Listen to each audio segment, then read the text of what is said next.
നമസ്കാരം. ശ്രീരാഗം ആസ്ട്രോളജിയുടെ ഇന്നത്തെ അധ്യായത്തിലേക്ക് ഏവർക്കും സ്വാഗതം. നവഗ്രഹങ്ങളിൽ ധനത്തിൻ്റെ ദേവനായി കണക്കാക്കുന്നത് ശുക്രനെയാണ്. അതുകൊണ്ട് തന്നെ ശുക്രനിലുണ്ടാകുന്ന ഓരോ മാറ്റവും വളരെ ആഴത്തിൽ തന്നെ ജ്യോതിഷപരമായി നമ്മൾ നോക്കാറുണ്ട്. എന്നാൽ ബുധനും ശുക്രനും ചേർന്ന് വരുമ്പോൾ ഒരു യോഗം അവിടെ രൂപം കൊള്ളുകയാണ്.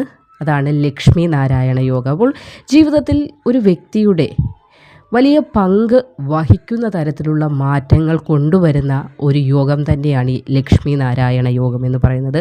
ഒരു വ്യക്തിക്ക് സന്തോഷം, അവൻ്റെ ജീവിതത്തിൽ എല്ലാ വിധത്തിലുള്ള സമൃദ്ധി, ഐശ്വര്യം, സംസാരിക്കാനുള്ള വാക്ചാതുര്യം എന്നിവയെല്ലാം ഒരു വ്യക്തിയുടെ ജീവിതത്തിലേക്ക് ഈ ലക്ഷ്മി നാരായണ യോഗം നിമിത്തം വന്നു ചേരുന്നതാണ്. ശുക്രൻ മീനം രാശിയിലാണ് ഇപ്പോൾ സ്ഥിതി ചെയ്യുന്നത്. വരുന്ന ഫെബ്രുവരി 27 ബുധനും മീനം രാശിയിലേക്ക് പ്രവേശിക്കുന്നുണ്ട്. അപ്പോൾ അത്തരമൊരു സാഹചര്യത്തിലാണ് ലക്ഷ്മി നാരായണ യോഗം രൂപം കൊള്ളുന്നത്. എന്നാൽ മീനം രാശിയിൽ രാഹു കൂടി സ്ഥിതി ചെയ്യുന്നതിനാൽ തന്നെ അത് 12 രാശിക്കാരിലും വളരെയധികം മാറ്റങ്ങളെ പ്രദാനം ചെയ്യുന്നതാണ്. എങ്കിലും ഇവിടെ എല്ലായ്പ്പോഴത്തെയും പോലെ തന്നെ ലക്ഷ്മി നാരായണ യോഗവും ചില രാശിക്കാരിലായിരിക്കും ഏറ്റവും അധികം ഭാഗ്യത്തെ പ്രദാനം ചെയ്യുന്നത്. അപ്പോൾ ശിവരാത്രിക്ക് ശേഷമുള്ള സമയമാണ് ഈ ലക്ഷ്മി നാരായണ യോഗം രൂപം കൊള്ളുന്നത്. അതും ഫെബ്രുവരി 27.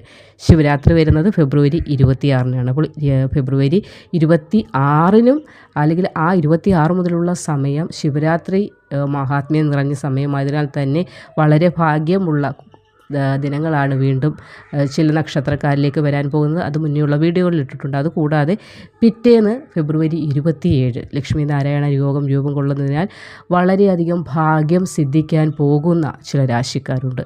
അപ്പോൾ ഏതൊക്കെ രാശിക്കാർക്കാണ് ഭാഗ്യം സിദ്ധിക്കുന്നതെന്ന് നോക്കാം. ചാനൽ ആദ്യമായി കാണുന്നവരൊന്ന് സബ്സ്ക്രൈബ് ചെയ്യുക. കൂടാതെ ബെൽ ബട്ടൺ കൂടി ഒന്ന് എനേബിൾ ചെയ്താൽ മാത്രമേ തുടർന്ന് ഇടുന്ന വീഡിയോയുടെ നോട്ടിഫിക്കേഷൻ കൂടി നിങ്ങളിലേക്ക് എത്തുകയുള്ളൂ. ഫെബ്രുവരി 27 ലക്ഷ്മി നാരായണ യോഗം ആരംഭിക്കുന്ന രാശിക്കാരിൽ ആദ്യത്തെ രാശി തന്നെ കന്നി രാശിയാണ്. അപ്പോൾ കന്നി രാശിയിൽ വരുന്ന ഉത്രം അവസാന മുക്കാൽ ഭാഗം, അത്തം ചിത്തിരയുടെ ആദ്യ പകുതി വരുന്ന നക്ഷത്രക്കാർക്ക് അവരുടെ 7ാം ഭാവത്തിലാണ് ഫെബ്രുവരി 27 ലക്ഷ്മി നാരായണ യോഗം രൂപം കൊള്ളുന്നത്. അപ്പോൾ പരസ്പരമുള്ള സ്നേഹം, ഐക്യം ഇതൊക്കെയും കുടുംബത്തിൽ വർദ്ധിക്കുന്നതാണ്. ഈ ഒരു വ്യക്തി, അതായത് കന്നിരാശിയിൽ ജനിച്ച നക്ഷത്രക്കാരെ ആളുകളുള്ള ഗൃഹത്തിലും വളരെയധികം മേന്മ, മഹാലക്ഷ്മി ദേവിയുടെ അനുഗ്രഹം കൂടി ഇവിടെ ലക്ഷ്മി നാരായണ യോഗം നിമിത്തം ഉണ്ടാകുന്നുണ്ട്. കൂടാതെ പ്രണയിക്കുന്ന ആളുകൾക്കും ഫെബ്രുവരി 27 ശേഷം നല്ല അനുകൂലമായ സമയമാണ്. അനുകൂലം എന്ന് പറയുമ്പോൾ പ്രണയബന്ധം വിവാഹത്തിലേക്ക് എത്താനും വീട്ടുകാർക്കിടയിൽ എന്തെങ്കിലുമൊക്കെ എതിർപ്പുണ്ടെങ്കിൽ അതൊക്കെ പരിഹരിച്ച് മുന്നോട്ട് വിവാഹബന്ധത്തിലേക്ക് കടന്ന് സന്തോഷമായി ജീവിക്കാനും നിങ്ങൾക്ക് സാധിക്കുന്നതാണ്. പങ്കാളിയോടൊപ്പം കൂടുതൽ സമയം ചിലവഴിക്കാനുള്ള ഭാഗ്യം കൂടി ഇവിടെ സിദ്ധിക്കുന്നുണ്ട്. കാരണം ഈ ലക്ഷ്മി നാരായണ യോഗം നിമിത്തം സന്തോഷം, സമാധാനം ഇതൊക്കെയാണ് ജീവിതത്തിൽ വർദ്ധിക്കുന്നത്. അപ്പോൾ നിങ്ങളുടെ ജീവിതത്തിലേക്ക് ഏതെല്ലാം വിധത്തിലാണ് സന്തോഷങ്ങൾ എത്താൻ നിങ്ങൾ ആഗ്രഹിക്കുന്നത് ആ മേഖലകളിലൊക്കെയും നിങ്ങൾക്ക് മാറ്റമുണ്ടാകുന്നതാണ്. നിങ്ങൾക്ക് അത്ഭുതപ്പെടുന്ന തരത്തിലുള്ള മാറ്റം തന്നെ ഫെബ്രുവരി 27 സംഭവിക്കും. ഇത് എഴുതി വെച്ചുകൊള്ളൂ, നടക്കാൻ പോകുന്ന കാര്യമാണ്. സന്തോഷകരമായ പല സാഹചര്യങ്ങളും അവസരങ്ങളും വാർത്തകളും നിങ്ങളെ തേടിയെത്തുന്നതാണ്. അവിവാഹിതരായ ആളുകൾ, അതായത് വിവാഹം നടക്കാതെ പ്രായം ഒരുപാടായി എന്നൊക്കെ ഓർത്ത് വ്യസനിക്കുന്ന ആളുകൾക്ക് ഈ ഫെബ്രുവരി 27 ശേഷം നല്ല ഒരു ആലോചന വന്ന് അത് വിവാഹത്തിലേക്ക് ഉടൻ തന്നെ എത്തുന്നതാണ്. ദാമ്പത്യ ജീവിതത്തിൽ എന്തെങ്കിലുമൊക്കെ അസന്തുഷ്ടത, അതായത് സന്തോഷമില്ലാത്ത അവസ്ഥയൊക്കെ അനുഭവിക്കുന്ന ആളുകൾക്ക് അതൊക്കെ മാറുന്ന ഒരു സമയം കൂടി, സമാധാനമായ ദാമ്പത്യ ജീവിതത്തിനുള്ള ഭാഗ്യം കൂടി ഫെബ്രുവരി 27 നിങ്ങളുടെ ജീവിതത്തിലേക്ക് എത്തുന്നതാണ്. എല്ലാ തരത്തിലുള്ള പ്രതിസന്ധികളും ഇല്ലാതാക്കുകയാണ് ഇവിടെ ലക്ഷ്മി നാരായണ യോഗം നിങ്ങളുടെ ജീവിതത്തിലേക്ക് എത്തുന്നത് നിമിത്തം. ഇരട്ടി ചിലവാണ് ഉണ്ടാകുന്നത്, ധനം കയ്യിലേക്ക് നിൽക്കുന്നില്ല എന്നൊക്കെ പറഞ്ഞ് വിഷമിക്കുന്ന ആളുകൾക്ക് ധനം നിങ്ങളുടെ കയ്യിലേക്ക് ആവോളം വേണ്ടുവോളം വരുന്ന ഒരു സമയവും കൂടിയാണ് ഫെബ്രുവരി 27 തുടങ്ങാൻ പോകുന്നത്. ഫെബ്രുവരി 27 ലക്ഷ്മി നാരായണ യോഗം ആരംഭിക്കുന്ന രാശിക്കാരിൽ 2ാമത്തെ രാശി കർക്കിടകം രാശിയാണ്.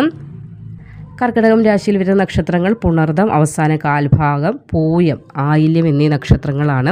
ഇവർക്ക് 9ാം ഭാവത്തിലാണ് ലക്ഷ്മി നാരായണ യോഗം ഫെബ്രുവരി 27 രൂപം കൊള്ളുന്നത്. അപ്പോൾ ഇതിൻ്റെ ഫലമായി സന്തോഷം, സൗഭാഗ്യം, ഐശ്വര്യം ഇതൊക്കെ നിങ്ങളുടെ ജീവിതത്തിൽ നിറയുകയും സമാധാനപരമായ ഒരു അന്തരീക്ഷം നിങ്ങൾക്ക് സംജാതമാകുകയും ചെയ്യുന്നതാണ്. കാരണം ബുധൻ്റെ അനുഗ്രഹം നിങ്ങൾക്കുണ്ടാകുന്നു. വിദ്യാർത്ഥികൾക്ക് നല്ല സമയമാണ്. പല മേഖലകളിലും നിങ്ങൾക്ക് സന്തോഷകരമായ പല വർത്തമാനങ്ങളും ശ്രവിക്കാനുള്ള ഭാഗ്യം കൈവരുന്നതാണ്. കൂടാതെ ഏത് മേഖലയിൽ ചെന്ന് കൈവച്ചാലും അതൊക്കെ വിജയമായി മാറുന്ന സമയം കൂടിയാണ്. വിജയം കരസ്ഥമാക്കാൻ സാധിക്കും ഫെബ്രുവരി 27 ശേഷം എന്നതിൽ നിങ്ങൾക്ക് സംശയിക്കേണ്ട യാതൊരു കാരണവുമില്ല.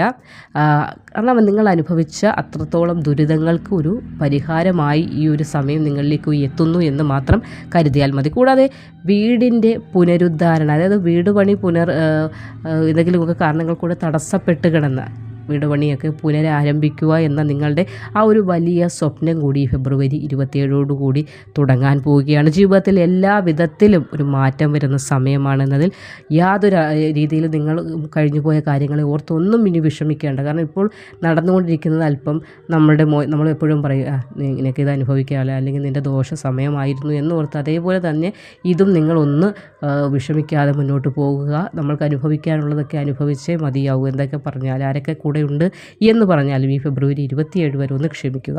അതിനുശേഷം വരുന്ന കാര്യങ്ങൾ, മാറ്റങ്ങൾ നിങ്ങളുടെ ജീവിതത്തിൽ നിങ്ങൾക്ക് പോലും അത്ഭുതം കൊള്ളുന്ന തരത്തിലുള്ള മാറ്റങ്ങൾ നിങ്ങളെ കാത്തിരിക്കുന്നുണ്ട്. സ്വപ്ന സാക്ഷാത്കാരത്തിനുള്ള സമയം കൂടിയാണ് ഫെബ്രുവരി 27 നിങ്ങളുടെ ജീവിതത്തിൽ ലക്ഷ്മി നാരായണ യോഗം എന്ന ഭാവേന വന്നണയുന്നത്. ആത്മീയ കാര്യങ്ങളിലൊക്കെ താല്പര്യം വർദ്ധിക്കുന്ന, അതായത് ഇപ്പോൾ ഒരുപാട് വിഷമങ്ങൾ ഏറിയ നേരമായതിനാൽ തന്നെ ആത്മീയപരമായോ അല്ലെങ്കിൽ ദൈവത്തിനെ പോലും വിളിക്കാൻ വയ്യ, ഇനി ഒന്നിനെയും വിളിക്കാൻ വയ്യ, ഞാൻ ഒറ്റയ്ക്കായി ഇനി എന്ത് ചെയ്യുമെന്നൊക്കെ ഓർത്ത് വിഷമിക്കുന്ന ആളുകളുണ്ട്. അങ്ങനെ ഒന്നും പരിതപിക്കേണ്ട.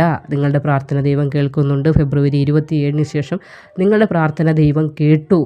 അതിനുള്ള മാറ്റം എന്ന് തോന്നുന്ന തരത്തിലുള്ള പല കാര്യങ്ങളും നിങ്ങളുടെ ജീവിതത്തിൽ വന്നണയുന്നതാണ്. എഴുതി കുറിച്ച് വെച്ചോളൂ. 3ാമത്തെ രാശി ധനുവാണ്. ധനുരാശിയിൽ വരുന്ന മൂലം, പൂരാടം, ഉത്രാടം ആദ്യ കാൽഭാഗം വരുന്ന നക്ഷത്രക്കാർക്ക് 4ാം ഭാവത്തിലാണ് ഫെബ്രുവരി 27 ലക്ഷ്മി നാരായണ യോഗം രൂപം കൊള്ളുന്നത്. ഇതിൻ്റെ ഫലമായി നേട്ടങ്ങൾ ധാരാളം നിങ്ങളെ തേടി വന്നണയുന്നതാണ്. സാമ്പത്തിക സ്ഥിതി മെച്ചപ്പെടുന്നതായിരിക്കും. മെച്ചപ്പെട്ട നിലയിൽ നിങ്ങൾക്ക് മുന്നോട്ട് പോകുവാൻ സാധിക്കും. കുടുംബത്തോടൊപ്പം മികച്ച സമയങ്ങൾ ചിലവഴിക്കുന്നതിന് നിങ്ങൾക്ക് സാധിക്കുന്നതാണ്. ജീവിതം സന്തോഷകരവും സുഖകരവുമായി മുന്നോട്ട് കൊണ്ടുപോകാൻ നിങ്ങൾക്കിതിലൂടെ സാധിക്കുന്നതാണ്. ഈ റിയൽ എസ്റ്റേറ്റ് അങ്ങനെയുള്ള കാര്യങ്ങളുമായി ബന്ധപ്പെട്ട ആളുകൾക്ക് നല്ല സമയമാണ്. ബിസിനസ് ചെയ്യുന്നവർക്ക് വളരെ നല്ല അനുകൂല സമയമാണ്. സമൂഹത്തിൽ മാന്യത വർദ്ധിക്കും. നിങ്ങളുടെ വളർച്ച കണ്ട് അത്ഭുതപ്പെട്ട് ആളുകൾ നിങ്ങളെ നോക്കുന്നത് നിങ്ങൾക്ക് തന്നെ കാണുവാനായി സാധിക്കുന്ന സമയം കൂടിയാണ് ഇവിടെ ലക്ഷ്മി നാരായണ യോഗം നിമിത്തം ആരംഭിക്കുന്നത്. ദാമ്പത്യ ജീവിതത്തിൽ ഇവിടെ ദമ്പതികൾക്കിടയിൽ സന്തോഷം, സമാധാനം, ഐക്യം ഇതൊക്കെ ഇവിടെ ഉണ്ടാകുന്ന സമയം കൂടിയാണ് ഫെബ്രുവരി 27 നിങ്ങളുടെ ജീവിതത്തിൽ വന്നണയാൻ പോകുന്നത്. അല്പം ആരോഗ്യ പ്രശ്നങ്ങളൊക്കെ നിങ്ങളെ അലട്ടുന്നുണ്ടായിരുന്നു. അത് ചെറിയ രീതിയിലുള്ള ആരോഗ്യ പ്രശ്നങ്ങളേ ഉള്ളൂ എങ്കിൽ പോലും നിങ്ങൾ ചിന്തിച്ച് അതാകെ വലിയൊരു ആഗോള പ്രശ്നമാക്കി മാറ്റിയിട്ടുണ്ട്. അതൊക്കെ മാറാൻ പോവുകയാണ്. ചിലപ്പോൾ ചെറിയ അസുഖങ്ങളാണെങ്കിൽ നമ്മൾ ഒരുപാട് ഓവർ തിങ്കിങ് ചെയ്യുന്നതിനാൽ തന്നെ ഇല്ലാത്തതിനെ ഒരുപാട് ഉണ്ടാക്കിയായോ അതാണോ ഇതാണോ എന്നൊക്കെ ചിന്തിച്ച് മനസ്സ് കലുഷിതമായിരിക്കുന്ന ആളുകളുണ്ട്. ഓവർ ടെൻഷനൊക്കെ അതിൻ്റെ ഒന്നും ആവശ്യമില്ല. എന്തെങ്കിലുമൊക്കെ അസ്വസ്ഥതകളും ബുദ്ധിമുട്ടുകളും ഉണ്ടെങ്കിൽ ഇനി ടെസ്റ്റ് ചെയ്ത് നോക്കുമ്പോഴേക്കും ഈ ഫെബ്രുവരി 27 ശേഷം ആ അസ്വസ്ഥതകളൊക്കെ മാറി സുഖകരമായ ഒരു ആരോഗ്യസ്ഥിതിയും നിങ്ങളിലേക്ക് വന്നണയുന്ന സമയമാണ് ലക്ഷ്മി നാരായണ യോഗം നിമിത്തം നിങ്ങൾക്ക് വന്നണയാനായി പോകുന്നത്. നന്ദി.